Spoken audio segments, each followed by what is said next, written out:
Hello students, history ক্লাসে আরও একবার তোমাদের সকলকে স্বাগত জানাই। আমি নবমিতা আর আচার্যর আজকের ক্লাসে আমি তোমাদের সাথে আলোচনা করব ক্লাস 9-এর ইতিহাসের 5th চ্যাপ্টার অর্থাৎ বিংশ শতকের ইউরোপ নিয়ে।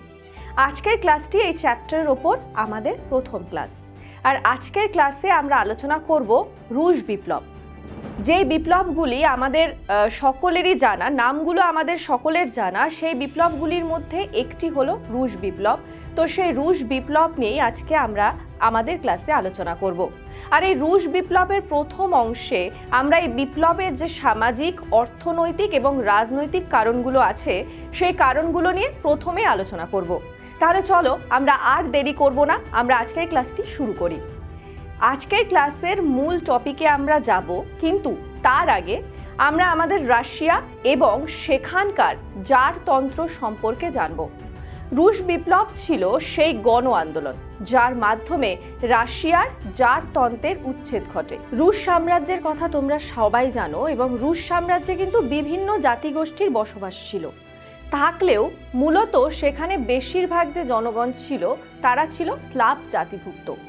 রাশিয়ার 1613 সালে মিখাইল রোমানভ যে রাজতন্ত্রের প্রতিষ্ঠা করেছিলেন তার সর্বময় কর্তৃত্ব ছিল রোমানভ রাজবংশের হাতে, যারা প্রায় 300 বছরেরও বেশি সময় ধরে রাশিয়ায় রাজত্ব চালিয়েছিল। জারতন্ত্রের কথা আমি আগেই বলেছি। তো কাকে বলে জারতন্ত্র?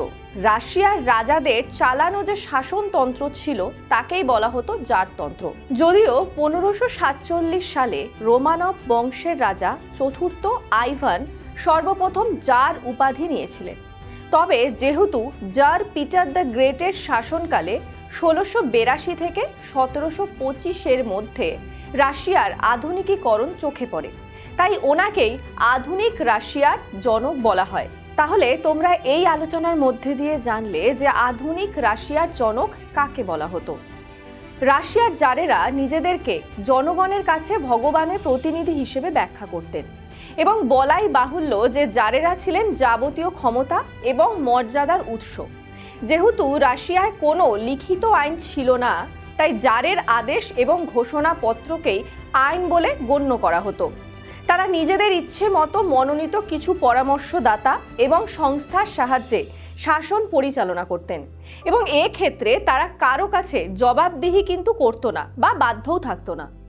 জারের সাম্রাজ্যে থাকা প্রতিটি প্রদেশে নিযুক্ত থাকতেন একজন করে গভর্নর এবং প্রতিটি গ্রামের ক্ষেত্রে থাকতো মীর নামের একটি পঞ্চায়েত পরিচালন সমিতি। অভিজাতদের নিয়ে গঠিত আমলাতন্ত্র ছিল জার শাসনের প্রধান বৈশিষ্ট্য এবং জার শাসনের প্রধান হাতিয়ার ছিল তাদের পুলিশ বাহিনী, যা কিনা প্রিটোরিয়ান গার্ড নামে পরিচিত ছিল। আমরা যদি জার রাজতন্ত্রের ইতিহাস একটু খতিয়ে দেখি তাহলে আমরা দেখতে পাবো যে জার প্রথম আলেকজান্ডার, জার প্রথম নিকোলাস, জার দ্বিতীয় আলেকজান্ডার, জার তৃতীয় আলেকজান্ডার, জার দ্বিতীয় নিকোলাস প্রমুখরা প্রত্যেকেই কিন্তু স্বৈরাচারী রাজতন্ত্রে বিশ্বাসী ছিলেন। এর ফলাফল হিসেবে আমরা দেখতে পাই যে জার দ্বিতীয় আলেকজান্ডারের আমলে রাশিয়ায় এক নৈরাজ্যবাদী আন্দোলন শুরু হয়, যা নিহিলিজম নামে পরিচিত ছিল। মূলত 3টি পর্বে এই আন্দোলন কিন্তু চলেছিল এবং আস্তে আস্তে তা একটা বৈপ্লবিক রূপ ধারণ করে এবং প্রায় 7 বারের প্রচেষ্টার পর 13ই মার্চ 1881 খ্রিস্টাব্দে সেন্ট পিটার্সবার্গে বোমা নিক্ষেপ করে জারকে হত্যা করা হয়। পরবর্তীতে এই নিহিলিস্ট আন্দোলন নারদনিক বা জনতাবাদী আন্দোলনের রূপ নিয়েছিল। যে কারণগুলিতে রাশিয়ায় বৈপ্লবিক পরিস্থিতি শুরু হয়েছিল তা হলো জনবিরোধী জারতন্ত্র, সাম্রাজ্যে সর্বত্র রুশীকরণ নীতি, শ্রমিক এবং কৃষকদের সীমাহীন দুরবস্থা প্রভৃতি কারণেই কিন্তু রাশিয়ায় এমন বৈপ্লবিক পরিস্থিতির সৃষ্টি হয় এবং পরবর্তীতে বলশেভিকদের নেতৃত্বে সেখানে জারতন্ত্রের উচ্ছেদ ঘটে এবং লেনিনের নেতৃত্বে বলশেভিক দল রাশিয়ার সমাজতন্ত্রের প্রতিষ্ঠা করে। তাহলে এবারে আমরা জেনে নেব যে রুশ বিপ্লবের পেছনের সামাজিক, অর্থনৈতিক এবং যে রাজনৈতিক কারণগুলো ছিল, একটু আগে আমি আলোচনা করেছি যে এই কারণগুলি কিন্তু আছে রুশ বিপ্লবের পেছনে। তো এই কারণগুলি নিয়ে এবার আমরা বিস্তারিতভাবে আলোচনা করব। তো এবারে আমরা আলোচনা করব কি ছিল রুশ বিপ্লব। 1917 সালে ঘটে যাওয়া রুশ বিপ্লব হলো বিশ্ব ইতিহাসের একটি অন্যতম গুরুত্বপূর্ণ ঘটনা। রাশিয়ায় প্রায় 300 বছরেরও বেশি সময় ধরে চলা জার শাসনের ধনতন্ত্র এবং পুঁজিবাদী নীতির বিরুদ্ধে সোভিয়েত রাশিয়ার বলশেভিক দল এ সময় রুখে দাঁড়ায়, যা ক্রমশ এক সফল প্রতিবাদের রূপ নেয়। এই রুশ বিপ্লবই ছিল সেই সফল প্রতিবাদী ঘটনা যা কিনা রাশিয়ায় জারতন্ত্রের উচ্ছেদ ঘটায়। রুশ বিপ্লবের পেছনে যে সামাজিক, রাজনৈতিক এবং অর্থনৈতিক কারণগুলি ছিল আমি তোমাদেরকে বলেছি, তো সেই কারণগুলো নিয়ে আমরা আলোচনা করব। তো প্রথমেই আমরা রুশ বিপ্লবের যে সামাজিক কারণ আছে সেগুলি তোমাদের সঙ্গে আলোচনা করছি।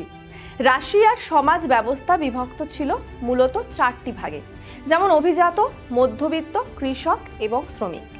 শিক্ষার ক্ষেত্রে সমাজ এতটাই পিছিয়ে ছিল যে অশিক্ষা, গোঁড়ামি এবং কুসংস্কার সমাজকে অনগ্রসর করে তুলেছিল।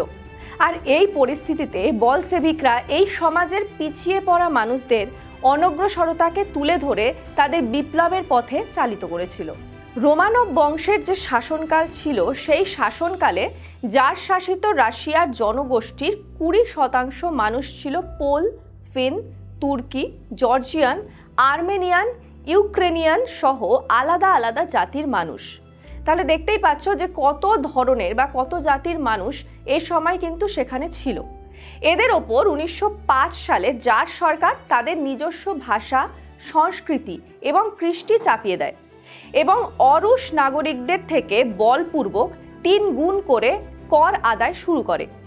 এই রুশীকরণ নীতির বিরুদ্ধে রাশিয়ার সর্বত্র কিন্তু স্বাভাবিকভাবেই বিক্ষোভ শুরু হয় এবং অরুশ জাতিগুলো একজোট হয় এবং একজোট হয়ে জারতন্ত্রের বিরুদ্ধে সংগ্রামের রাস্তা বেছে নেয়। এ সময় রাশিয়ার নামকরা কয়েকজন সাহিত্যিক যেমন Gogol, Pushkin, Maxim Gorky, Tolstoy প্রমুখদের লেখায় সে সময় রাশিয়ার যে স্বৈরাচারী শাসনের কথা উঠে আসে, যে কারণে জারতন্ত্রের সম্পর্কে মানুষের মনে বিদ্বেষ বাড়তে থাকে।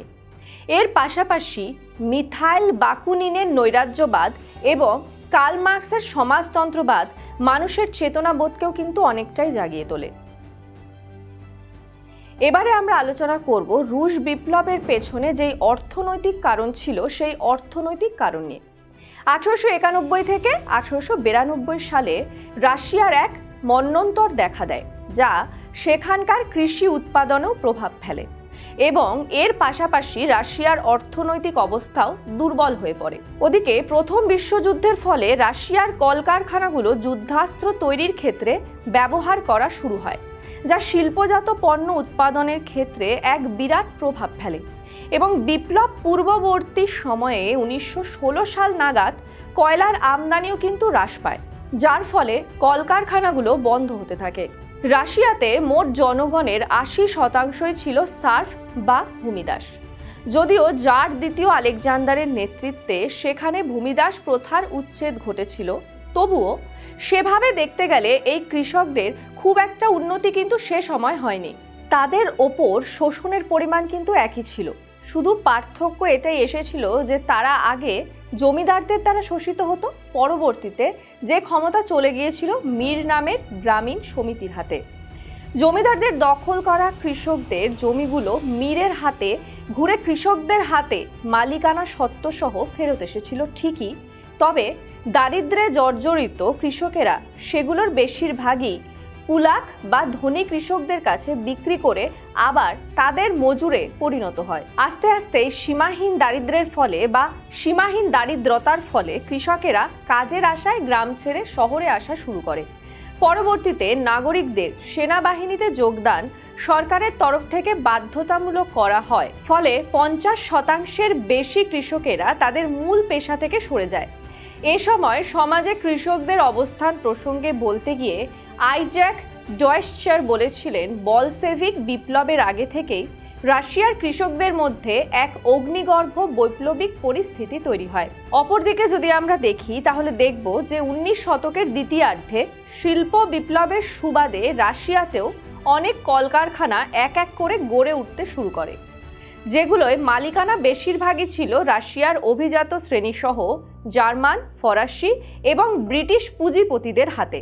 এদের সীমাহীন শোষণ, অল্প মজুরির পরিবর্তে অতিরিক্ত পরিশ্রম এবং অস্বাস্থ্যকর জীবনযাপনে শ্রমিকদের জীবন দুর্বিষহ হয়ে উঠেছিল এবং শ্রমিকদের প্রতিবাদের মাধ্যম যেমন ধর্মঘট বা ট্রেড ইউনিয়নের গঠনের অধিকার এ সময় কেড়ে নেওয়া হলে শ্রমিকদের মনে বিক্ষোভ কিন্তু চরমে পৌঁছায়। এবারে আমরা আলোচনা করব রুশ বিপ্লবের অন্যতম কারণ রাজনৈতিক কারণ নিয়ে। আমরা আগেই জেনেছি যে জারতন্ত্রে স্বৈরাচারী শাসন কায়েম ছিল এবং এ সময় রাশিয়ার নাগরিকদের ব্যক্তি স্বাধীনতা বলতে কিন্তু কিছুই ছিল না। যার নিজের ইচ্ছার ভিত্তিতে ডুমা নামের জাতীয় আইন সংসদ এবং জেমস্টেভো নামের স্বায়ত্ত শাসনমূলক প্রতিষ্ঠান যে কোনো সময় ভেঙে দেওয়ার ক্ষমতার অধিকারী ছিলেন। এই সময় রাশিয়ার একটি প্রবাদ প্রচলিত ছিল যাতে বলা হতো ঈশ্বর থাকেন স্বর্গে আর জার থাকেন অনেক দূরে। এর থেকে তোমরা নিশ্চয়ই বুঝতে পারছো যে জারের সাথে সাধারণ মানুষের মধ্যেকার দূরত্ব ঠিক কতটা বেশি ছিল। এর পাশাপাশি তোমাদের এটাও বলে রাখি যে এ সময় রাশিয়ার শাসন পরিচালনার ক্ষেত্রেও সেখানকার সাধারণ মানুষের কিন্তু কোনো ভূমিকাই ছিল না। প্রথম বিশ্বযুদ্ধ যখন চলছিল ঠিক সেই সময় স্বাভাবিকভাবেই ইউরোপের প্রায় সব দেশই কিন্তু চরম সংকটের মুখে পড়ে। রাশিয়াও কিন্তু এর ব্যতিক্রম ছিল না। তার সত্ত্বেও কৃষক এবং শ্রমিকদেরও সেনাবাহিনীতে যোগদান সরকারের তরফে এ সময় বাধ্যতামূলক করায় উৎপাদন ব্যবস্থা ভীষণভাবে ক্ষতির সম্মুখীন হয়। আর প্রথম বিশ্বযুদ্ধের সময় জারের এহেন আচরণ জনগণকে যেন আরো ক্ষুব্ধ করে তোলে। পাশাপাশি যদি আমরা দেখি তাহলে দেখব যে এ সময় রাশিয়ার সেনাবাহিনীতে থাকা প্রায় 10 মিলিয়ন সেনার খাদ্য, বেতন এবং রসদ যোগান দেওয়া সরকারের পক্ষে অসম্ভব হয়ে দাঁড়ায়। আর এর প্রভাব সরাসরি রাজকোষকে কিন্তু শূন্য করে দেয়। এই যুদ্ধকালীন পরিস্থিতিতে রেলপথকে যুদ্ধের জন্য সেনা, যুদ্ধ সরঞ্জাম এবং অস্ত্র কারখানার জিনিস পরিবহনে ব্যবহার করা শুরু হয়, যার ফলে কয়লা সরবরাহে বাধা পায় এবং রাশিয়া জুড়ে জ্বালানি সংকট ভীষণভাবে দেখা দেয়, যার ফলে কলকারখানাগুলোর পাশাপাশি সাধারণ জনগণও ভীষণভাবে ক্ষতির সম্মুখীন হয়। মোট কথা, যুদ্ধে যোগদানের ফলে রাশিয়ার এক ভয়ঙ্কর পরিস্থিতি তৈরি হয় এবং সেদিক থেকে যদি আমরা দেখি তাহলে দেখব যে BH সামনারের বক্তব্য এ প্রসঙ্গে কিন্তু ভীষণ যুক্তিযুক্ত। তিনি বলেছিলেন বা তার মতে প্রথম বিশ্বযুদ্ধে রাশিয়া যোগদান না করলে রাশিয়ায় জারতন্ত্রের পতন কিন্তু ঘটতো না। তাহলে আজকের ক্লাসে স্টুডেন্টস তোমরা নিশ্চয়ই বুঝতে পারলে যে ঠিক কি ছিল রুশ বিপ্লব এবং তার পেছনে সামাজিক, অর্থনৈতিক এবং রাজনৈতিক কারণগুলোই বা কি ছিল। এর পরের ক্লাসে আমরা রুশ বিপ্লব সম্পর্কে আরো ডিটেলসে আলোচনা করব এবং জেনে নেব যে কিভাবে বলশেভিক দলের নেতৃত্বে রাশিয়ায় জারতন্ত্রের পতন ঘটে। তাহলে আজকে আমি আমার ক্লাস এখানেই কিন্তু শেষ করছি। তোমাদের সঙ্গে আবারও দেখা হচ্ছে আচার্যর পরবর্তী ক্লাসে। ততক্ষণ পর্যন্ত তোমরা মন দিয়ে পড়তে থাকো এবং জানতে থাকো।